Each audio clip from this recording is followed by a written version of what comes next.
Okay నమస్తే అన్న. నమస్తే. ఎక్కడనే మీది? కొంపల్లి. కోంపల్లి. ఇప్పుడు పార్లమెంట్ ఎలక్షన్లు వస్తున్నాయి కదా, ఏ పార్టీ గెలిచే అవకాశం ఉంది? బీజేపీ, బీఆర్ఎస్, కాంగ్రెస్లో? బీజేపీ గెలిచాడు. బీజేపీ ఎందుకు? అది టాక్ ఉంది అట్లా దానికి. టాక్ ఉందా? అంటే మీకు ఎందుకు అంటే ఇందుకు గెలవాలని చెప్పేసి ఉంటుందిగా. కాంగ్రెస్ నుండి చూస్తే సునీత లక్ష్మారెడ్డి వస్తుంది, బీఆర్ఎస్ నుండి ఇంకా కన్ఫర్మ్ కాలేదు.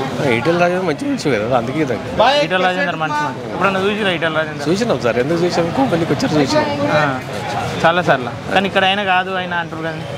అంటారు ఎవరు వచ్చినా మనకు అంతే కదా, మనకు మంచి పనులు కావాలి. ఎవరు వచ్చినా మంచి పనులు చేస్తారన్న నమ్మకం ఉంది.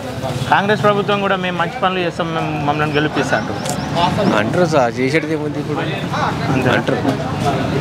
సునీత లక్ష్మారెడ్డి కూడా ఆమె చేస్తా, నేను నా పార్లమెంట్ను అభివృద్ధి చేస్తా అంటుంది. అంటది అందరే అంటారు. ఇప్పుడు వచ్చిన తర్వాత అందరే అంటారు ఇట్లా. గతంలో రేవంత్ రెడ్డి ఏమైనా చేసినా మీ పార్లమెంట్కి?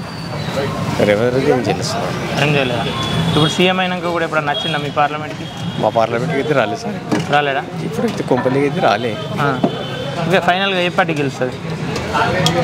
ఇప్పుడు మా దాకా అయితే బీజేపీ ఉంది. తర్వాత ఇప్పుడు చెప్పలేము సార్. ఇట్లా బీజేపీ అయితే మీరు అనుకుంటున్నారు. ఓకే.